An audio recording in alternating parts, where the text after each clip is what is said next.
nouveau régime, à son arrivée, a mis en place une commission pour se pencher sur les concours dits frauduleux. Le rapport de cette commission, abordé en Conseil des ministres, n'est pas allé par 4 chemins avant de les annuler. Juridiquement, est-ce qu'on pourrait annuler un concours organisé par un État normal? José Daci. J'ai l'impression que tout ce qui veut brûler, c'est à moi, tu le files. Juridiquement, c'est possible. Ah bon? Juridiquement, c'est possible si la procédure régulière administrative a été respectée. Juridiquement, c'est possible si des défaillances graves ont été relevées et que les preuves existent de ces défaillances. Juridiquement, c'est possible quand l'État doute de la crédibilité de quelque chose. Le droit public est impératif et souverain. L'État est capable d'annuler ce qu'il veut tant qu'il en apporte la preuve et les justifications. On peut même annuler un concours parce que les résultats peuvent apporter atteinte à l'ordre public et créer des troubles. On peut en annuler pour ce cas-là. Herman Dossi-Soyon. Moi, je pense que la question ne se pose même pas. Qui a organisé les concours? C'est l'État. Qui est en droit d'annuler les concours si éventuellement il y a des irrégularités? C'est l'État. Les gens posent la question comme si c'est l'État qui avait organisé un concours et qu'une entreprise privée les annule. Non. L'État a organisé un concours pour recruter du personnel. Si à un moment donné, l'État étant une continuité, on estime que ces concours sont entachés d'irrégularités majeures et que ces personnes-là qui ont été déclarées admissibles ou admis et qui vont servir l'État n'ont pas les compétences requises, je pense que le concours sera annulé. Il sera réorganisé, si tant est que le besoin de recruter des fonctionnaires pour l'État est toujours d'actualité. Et puis, on n'en parle pas. Mais non, j'aurais préféré qu'on ait un débat sur est-ce que nous avons les preuves d'irrégularité majeure qui justifient une annulation, mais qu'on demande si on peut annuler un concours, on en annulera autant qu'il faudra. C'est-à-dire que, et là, moi je pense qu'il faut aussi, c'est le début de la chute d'un tabou. Nous sommes dans un pays, et bon, malheureusement nous l'avons hérité du colon, comme José aime bien le dire, où le statut de fonctionnaire est un statut privilégié, où c'est quelque chose qui est gravé dans le marbre, c'est inamovible. Une fois que tu as signé et que tu es agent permanent de l'État, c'est à vie, tu as beau faire ton boulot, tu as beau ne pas le faire. Je pense que là, aujourd'hui, il y a des choses qui doivent changer. Ce n'est pas parce qu'on aurait déclaré des individus admis et qu'ils auraient signé je ne sais quel papier, qui serait parti en formation, que ça fait d'eux des gens intouchables et que l'État ne peut plus revenir sur un concours qui a été organisé. La commission a travaillé. La commission a rendu des résultats. Dans ces résultats, il y a des irrégularités qui ont été constatées.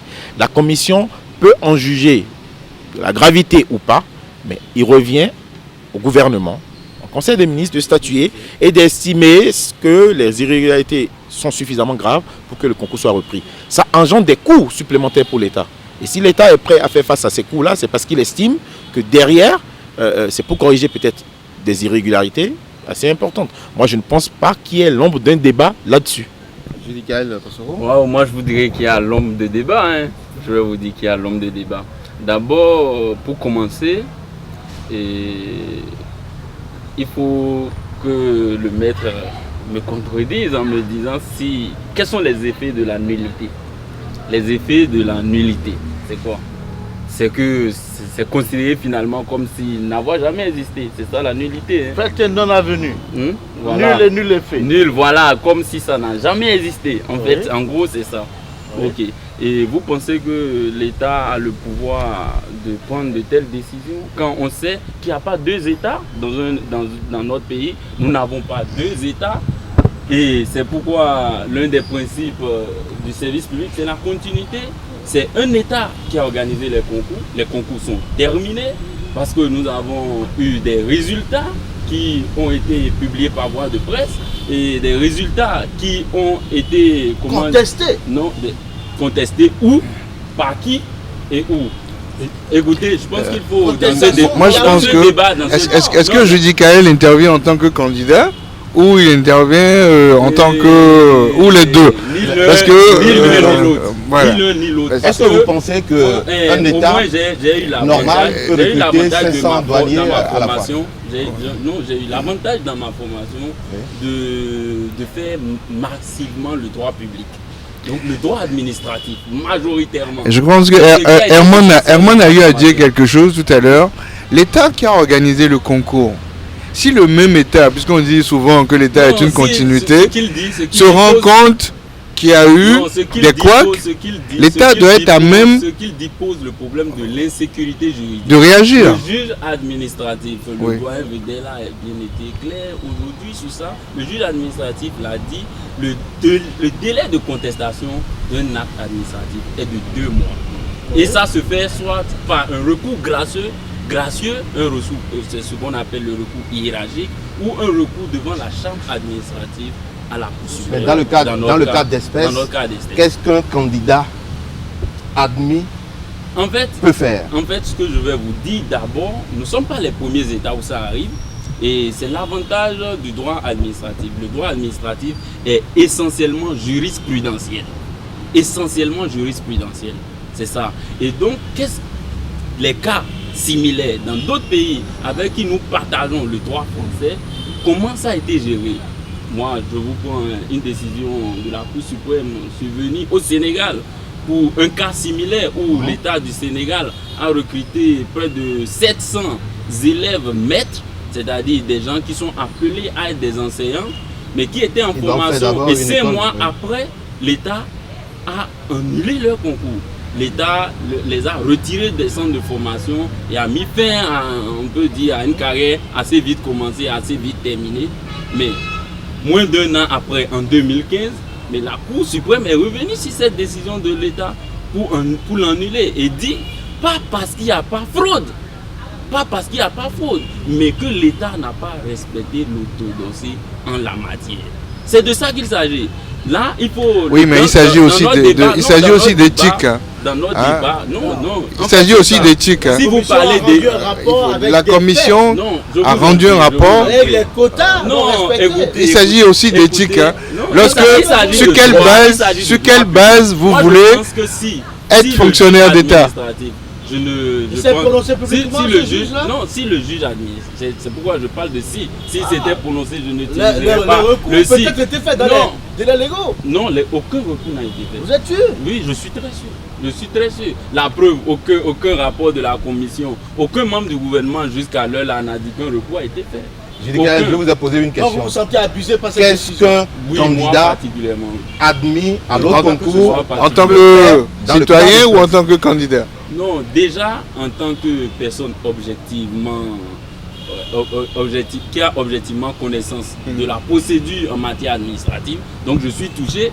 Et secondo, parce que je sens qu'en tant que candidat à ces concours où je suis admis et je suis aujourd'hui dans le processus de titularisation, processus qui a été suspendu, puis après soit dit annulé par l'État, parce que moi je continue de dire, soit dit annulé, ce n'est que quand le juge de la Cour suprême viendra. Mais je dis que sur le plan moral, vous n'êtes pas dérangé? En fait, c'est quoi?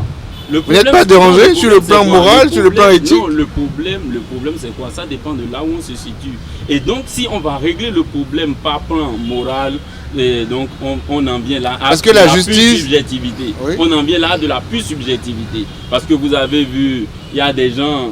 Tout le monde n'a pas pu recevoir cette décision du gouvernement de la même manière. Nous qui, pas pour me vanter, sommes entre griffes, bons ou moyens quand même, nous on s'en plaint pas. Mais il y a des gens qui savent quand même que eux, peut-être c'était la chance de leur vie, comme on le dit, et la chance n'a qu'un seul cheveu pour d'autres. Donc est-ce qu'ils auront encore cette chance d'être reçus? La chance d'avoir payé pour réussir à un concours? Vous avez les preuves de ce que vous dites? Non. Même la commission de vérification en ce qui concerne les preuves est restée sur des suppositions. Et ce qui concerne les preuves de corruption est resté sur des suppositions. Elle n'a pas pu apporter la preuve. Elle a dit des pratiques correctes, des pratiques... Dites-moi, je ne sais pas. Ils sont rares. Vous êtes avocat à vous de me dire, c'est vous qui... Aujourd'hui, je vais certainement. qu'est-ce que vous allez faire qu'est-ce que nous allons faire? Je pense que nous allons constituer un avocat, en la personne de M. Yakpe. Et je pense qu'avec lui s'ajouteront un collège d'autres avocats, un but de droit public, de droit administratif, pas de droit privé, et qui vont faire les recours. Et au cas où vous serez débouté? Non, débouté ou pas. Et entre-temps, pour débouter, le nouveau régime organise d'autres concours. Il y a une action dont on moi, attend. tu sais, moi, je veux bien faire confiance à la justice. Moi, sincèrement, je crois que...